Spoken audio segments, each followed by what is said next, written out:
જય હિન્દ.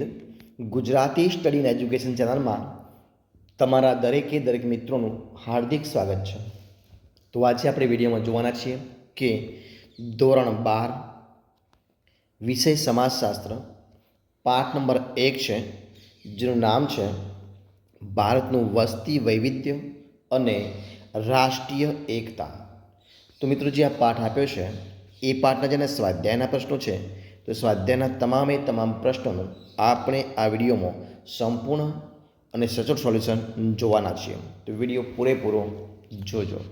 જોઈએ, શરૂઆત કરીએ. પ્રશ્ન એક તમારી સમક્ષ કે નીચેના પ્રશ્નના સવિસ્તર ઉત્તર લખો. એમાં પહેલો પ્રશ્ન છે કે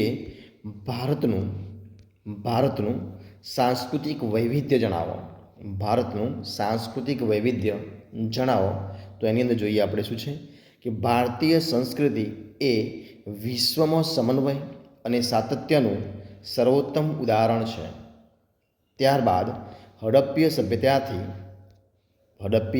સભ્યતાથી શરૂ કરીને વર્તમાન સમય સુધી ભારતીય સમાજમાં અનેક સાંસ્કૃતિક વિવિધતાઓ જોવા મળે છે. દરેક યુગમાં ભારત સાંસ્કૃતિક ગતિવિધિઓથી ધમધમતો રહ્યો છે. ત્યારબાદ વિવિધ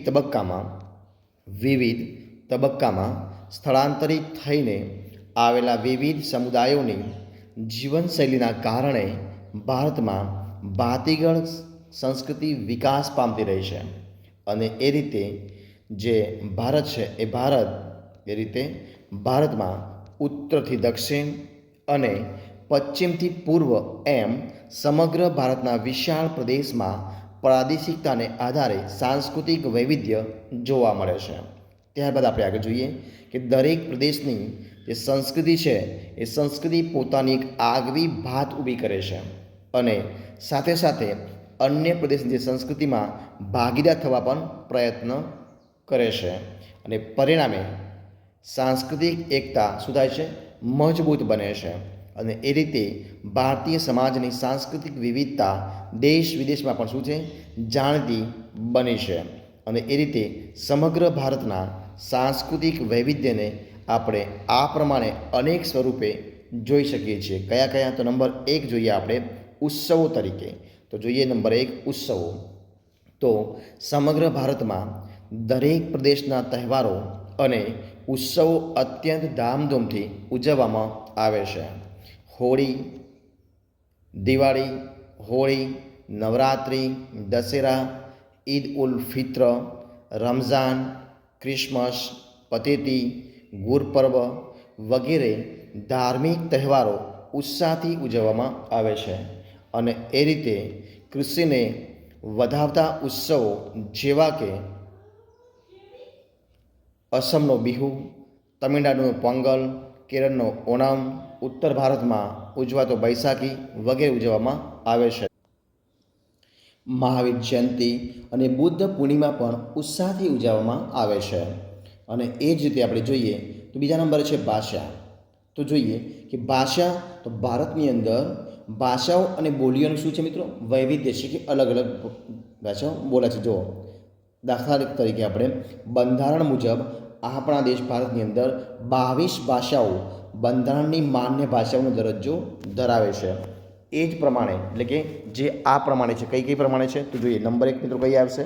તો નંબર 1 છે અસમિયા, નંબર 2 બંગાળી, 3 ગુજરાતી, 4 હિન્દી, 5 કન્નડ, 6 કશ્મીરી, 7 મલયાલમ, 8 મરાઠી, 9 ઓડિયા, 10 પંજાબી, 11 સંસ્કૃત, 12 તમિલ, 13 તેલુગુ, 14 ઉર્દુ, 15 સિંધી, 16 કાંકણી, 17 મણિપુરી, 18 નેપાલી, 19 મૈથિલી, 20 બોડો, 21 સંથાલી અને 22 ડોંગરી.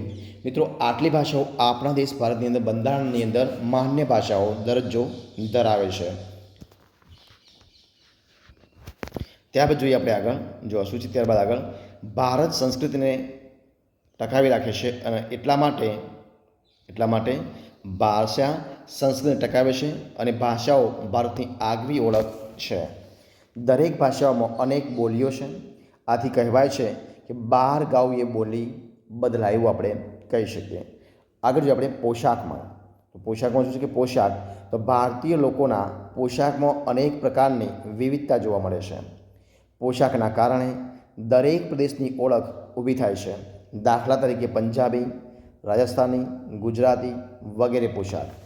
ધર્મ આધારિત પોશાકમાં પણ સાંસ્કૃતિક વૈવિધ્ય જોવા મળતું હોય છે.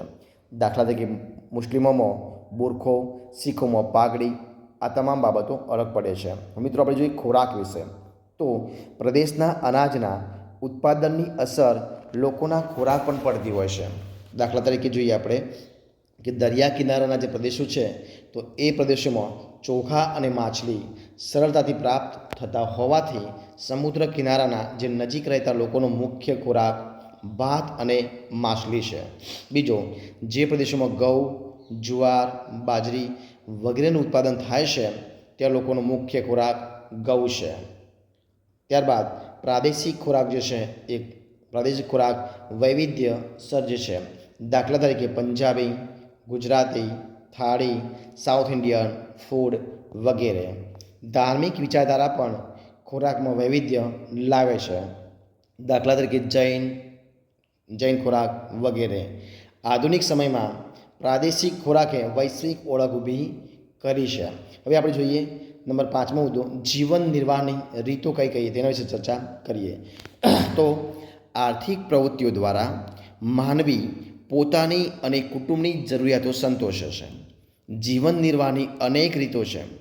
વ્યક્તિ પોતાની શક્તિ અને કૌશલ્ય અનુસાર રોજીરોટી મેળવવા પ્રયત્ન કરે છે અને એ પ્રમાણે રોજગારના કારણે માનવી એક સ્થળેથી બીજા સ્થળે સ્થળાંતર કરે છે અને આ સ્થળાંતરના કારણે સંસ્કૃતિનો ફેલાવો થાય છે અને ભૌગોલિક સાંસ્કૃતિક વૈવિધ્યમાં વધારો થાય છે. જોઈએ રીતે સ્થળાંતરના કારણે રાષ્ટ્રીય ઐક્યની ભાવના જળવાય છે. ગુજરાતના ગરબા અને પતંગોત્સવ સ્થાનિક સ્તરેથી વૈશ્વિક સ્તરે પરના સાંસ્કૃતિક વૈવિધ્યના શ્રેષ્ઠ ઉદાહરણો છે. આપણે એ પ્રમાણે જોઈ શકીએ છીએ. હવે મિત્રો આપણે જે પ્રશ્ન નંબર 2 નંબરનો છે કે ભારતમાં ધાર્મિક વૈવિધ્યની ચર્ચા કરવાની છે, તો એ પણ આપણે કરી લઈએ. તો ભારતમાં ધાર્મિક વૈવિધ્ય જોવા મળતું હોય છે. કેવી રીતે?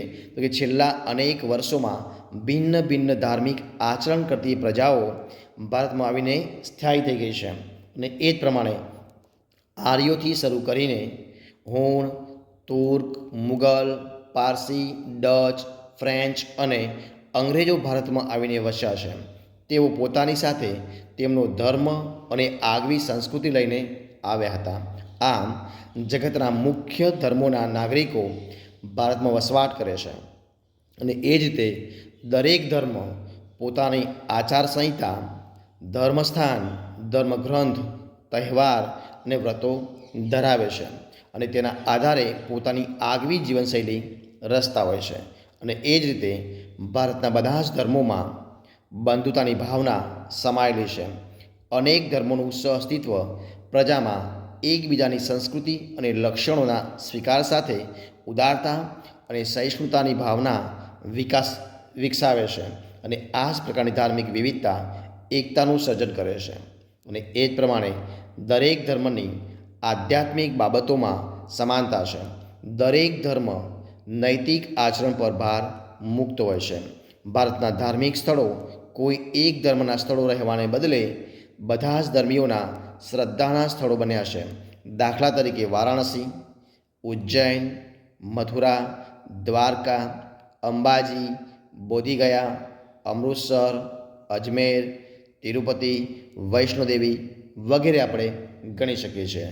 ધાર્મિક વિવિધતાના કારણે દરેક ભારતીય પ્રત્યેક ધર્મના રિવાજોને જાણે છે અને તેમાં ભાગ લઈને ઐક્યની ભાવના દર્શાવે છે.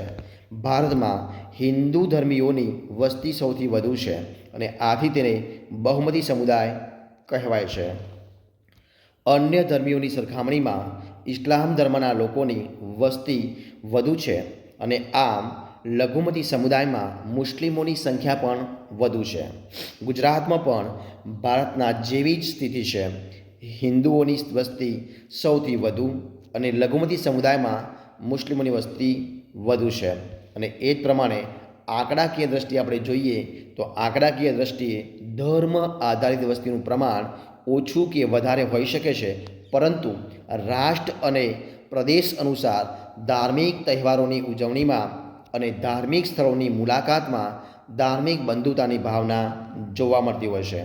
અને શાળાઓમાં બધા જ ધાર્મિક ઉત્સવોની ઉજવણી માટે રજા આપવામાં આવે છે, જે ધાર્મિક ઐક્ય દર્શાવે છે. હજુ પ્રશ્ન આપણે ત્રીજા નંબરનો, રાષ્ટ્રીય એકતાનો અર્થ સમજાવી તેના સહાયક પરિબળોની ચર્ચા કરવાની છે. તો આપણે ચર્ચા કરીએ તો કે ભારતમાં સામાજિક, સાંસ્કૃતિક, ભૌગોલિક, ધાર્મિક, ભાષાકીય, પ્રાદેશિક વગેરેમાં અનેક વિવિધતા છે, અને આ ઉપજૂથો વચ્ચે પરસ્પર સહકારભર્યા અને સુમેળભર્યા સંબંધો હોય તે અનિવાર્ય છે. ભારતના નાગરિકો પરસ્પર એકબીજાને અને રાષ્ટ્રને વફાદાર હોય તે પણ અનિવાર્ય છે. અને એ જ રીતે રાષ્ટ્રીય એકતા માટે તમામ ભારતીયો રાષ્ટ્રના ધ્યેયોને પોતાના અંગત ધ્યેયો સમજે તે મહત્ત્વનું છે.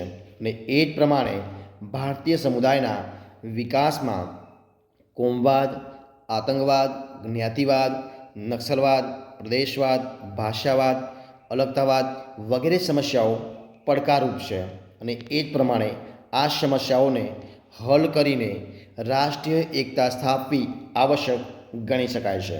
તો આપણે જોઈએ કે રાષ્ટ્રીય એકતાનો અર્થ, એના વિશે આપણે ચર્ચા કરીએ તો કે સમાજશાસ્ત્રી ડૉક્ટર G.S. ધુરીએ રાષ્ટ્રીય એકતાને મનોવૈજ્ઞાનિક અને શૈક્ષણિક પ્રક્રિયા ગણે છે. તેમના મત મુજબ રાષ્ટ્રના લોકોમાં એકતા, દ્રઢતા અને સંબંધતાની ભાવના સામેલ છે, જેની અંદર લોકોના હૃદયમાં સામાન્ય નાગરિકની ધારણા તથા વફાદારીની ધારણા અને ભાવના જોડાયેલ છે. આપણે એ જોઈએ કે રાષ્ટ્રીય એકતાના સહાયક પરિબળો આપણે ચર્ચા કરીએ તો કે રાષ્ટ્રીય એકતાના સહાયક પરિબળો આ પ્રમાણે છે. તો કયા કયા છે? તો આપણે જોઈએ કે ભૌગોલિક પરિબળ, એના વિશે આપણે ચર્ચા કરીએ તો કે ભારતના ઋષિમુનિઓ અને રાજ્યકર્તાઓ ભૌગોલિક અને રાજકીય એકતાની સભાનતા ધરાવતા હતા. અને એ રીતે ઋગ્વેદમાં દર્શાવેલા ભારત વર્ષ, ચક્રવર્તી, એક્યાધિપતિ વગેરે નામ ભારતની ભૌગોલિક એકતાનો આદર્શ વ્યક્ત કરે છે. અને એ જ પ્રમાણે ભારતમાં ધાર્મિક મંદિરો, પવિત્ર નદીઓ અને પર્વતોના દર્શનનો અને સ્થાનનો મહિમા છે. અને આથી જ આ બધા સ્થળોએ યાત્રાધામોનો વિકાસ થયો છે.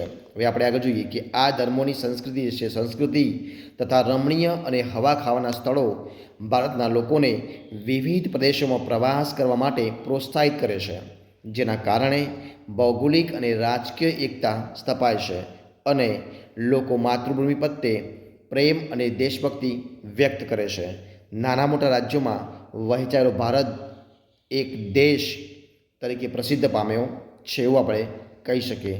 અને એ રીતે ભારતની ભૌગોલિક વિવિધતાએ પ્રજાને જુદી જુદી પરિસ્થિતિઓમાં સાનુકૂળ થવાનું અને પરસ્પર મૈત્રીભાવ રાખી એકતા સ્થાપિત કરવાનું શીખવ્યું છે. અને એ જ રીતે દુષ્કાળ, અતિવૃષ્ટિ, વાવાઝોડું, તુસ્નામી અને ધરતીકંપ જેવી કુદરતી આફતોમાં વિવિધ પ્રદેશોના જુદી જુદી જ્ઞાતિ, ભાષા અને ધર્મના લોકો પરસ્પર એકબીજાને મદદરૂપ થઈ વિવિધતામાં એકતાના દર્શન કરાવે છે. હવે આપણે જોઈએ ભારતનું બંધારણ વિશે ચર્ચા કરીએ તો ભારતનું બંધારણ તો કે ભારત જેવા વૈવિધ્યભર્યા દેશમાં એકતા સર્જનાર પાયાનું પરિબળ છે એ તેનું બંધારણ છે.